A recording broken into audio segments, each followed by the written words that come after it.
मधेपुरा जिले के चौसा प्रखंड मुख्यालय से 8 किलोमीटर दक्षिण पचरासी स्थल पर अवस्थित लोक देवता बाबा बिसु राउत मंदिर न केवल अपने धार्मिक महत्व के कारण सैकड़ों वर्षों से जाना जाता है, बल्कि सांप्रदायिक सौहार्द, सामाजिक समरसता तथा गरिमापूर्ण सभ्यता एवं संस्कृति का भी परिचायक है। प्रत्येक सोमवार एवं शुक्रवार को वैरागन मेला में श्रद्धा एवं भक्ति के साथ यहाँ दूधाभिषेक किया जाता है। प्रत्येक वर्ष संक्रांति के अवसर पर 14 अप्रैल से 4 दिवसीय मेले का आयोजन किया जाता है। मेले में विभिन्न राज्यों एवं जिलों से आए पशुपालक भक्तों द्वारा बाबा बिसु राउत की प्रतिमा पर दूधाभिषेक किया जाता है। प्राचीन किंवदंतियां के अनुसार मुगल बादशाह रंगीला के 1719 ईस्वी के समकालीन भागलपुर जिले के सबौर में बालजीत गोप के घर बिसु राउत का जन्म हुआ था। बिसु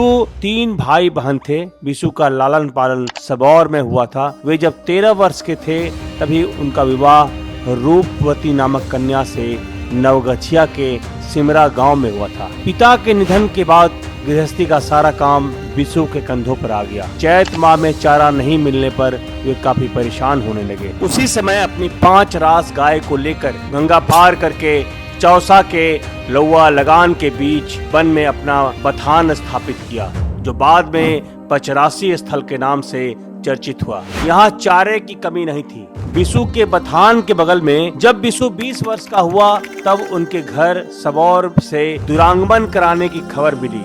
बिसु जाने से पहले गायों की जिम्मेदारी अपने छोटे भाई अवधा एवं चरवाहा नन्हुआ को सौंप दिया। इधर बिसु के दोस्त मोहन ने बथान पर आकर अवधा एवं चरवाहा नन्हुआ से कहा, कल मेष सतुआ संक्रांति का पर्व है, अपने सभी परिजनों को घगरी घाट पर छांकी पीने का निमंत्रण दिया है, उसके लिए दूध चाहिए। दोनों को डरा धमकाकर मोहन ने सभी गायों के बछड़ों को खूंटे में बांध दिया और नहीं खोलने की हिदायत देकर चला गया। सभी बछड़े भूख से छटपटाने लगे। गायों की दुर्दशा देखकर अवधा एवं नन्हुआ बिलक बिलक कर रोने लगे। ये अपने मालिकों को गायों की सुरक्षा हेतु पुकारने लगे। कहा जाता है कि माँ गहेली ने बिसु को स्वप्न दिया कि तू यहाँ अपनी पत्नी के साथ है, वहाँ बथान पर तुम्हारे प्रिय पशु बेमौत मारे जा रहे हैं, तू अभी जा और अपने पशुओं की रक्षा कर।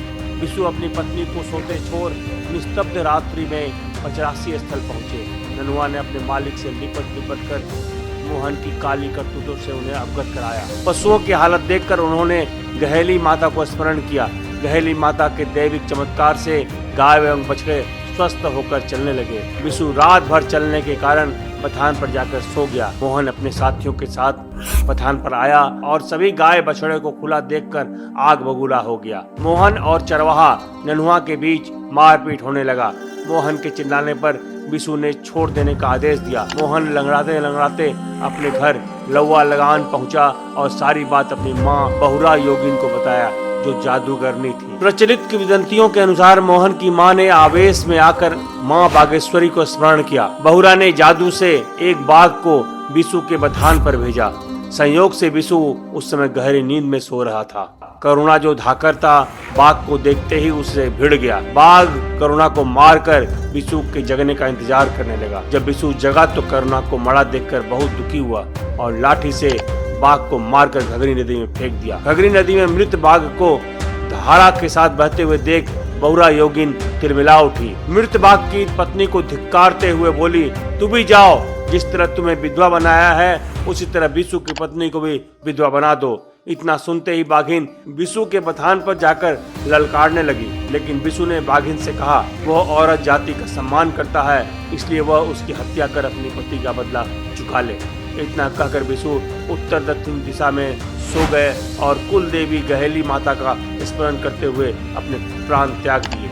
उसी समय 90 लाख गायें डकारती हुई बिसु के पार्थिव शरीर के पास पहुंची और उनके सबको चारों ओर से घेर लिया। सभी गायें अपनी स्तनों से दूध की अविरल धारा बहाने लगी, जो नदी की धारा में परिवर्तित हो गई। कहते हैं कि बिसु का सब दूध की धारा में विलीन हो गया। वहाँ के ग्रामीणों तथा चरवाहों ने मिलकर एक मंदिर का निर्माण किया और पूजा अर्चना तथा दूध अर्पित करने लगे। बाबा बिसु के प्रति भक्तों में आज भी वही आस्था है जो वर्षों पूर्व में थी। बिहार के अलावा उत्तर प्रदेश, पश्चिम बंगाल और नेपाल के इलाके से भक्तजन कच्चा दूध, बाबा की समाधि पर प्रतिवर्ष रहने आया करते हैं। तो यही कहानी थी लोक देवता बाबा बिसु राउत की।